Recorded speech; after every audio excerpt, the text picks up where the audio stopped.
Imaginez un monde où chaque pas que vous faites est tracé, où chaque visage dans une foule est instantanément reconnu, où vos habitudes les plus banales sont analysées, prédites, parfois même contrôlées. Ce monde n'est pas de la science-fiction.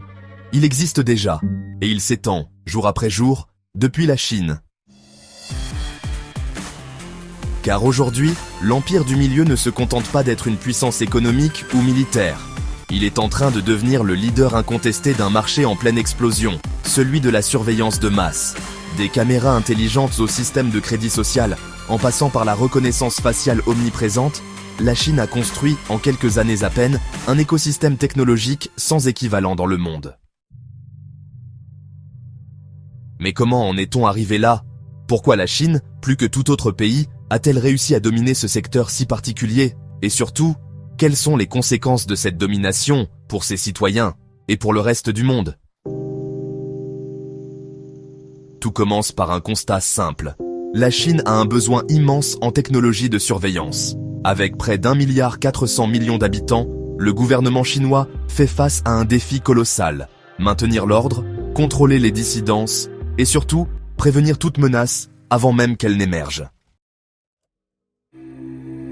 Résultat, les autorités investissent des sommes astronomiques dans des systèmes toujours plus perfectionnés.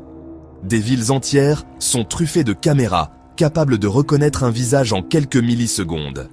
Les gares, les aéroports, les centres commerciaux, jusqu'aux simples rues de quartier, tout est scruté, analysé, archivé. Et derrière cette surveillance de masse, il y a un marché gigantesque qui pèse plusieurs dizaines de milliards de dollars chaque année. Des entreprises comme Hikvision, Huawei ou Dahua, aujourd'hui leaders mondiaux de la vidéosurveillance, se sont développées à une vitesse folle, portées par les commandes publiques chinoises. Mais la Chine ne domine pas ce secteur uniquement parce qu'elle en a les moyens. Elle le domine aussi parce qu'elle a pris une avance technologique considérable. Prenons un exemple, la reconnaissance faciale. Alors qu'en Occident, cette technologie soulève des débats éthiques sans fin. En Chine, elle est déployée à une échelle inédite. Les algorithmes y sont entraînés sur des milliards de visages, ce qui les rend bien plus performants que ceux développés ailleurs.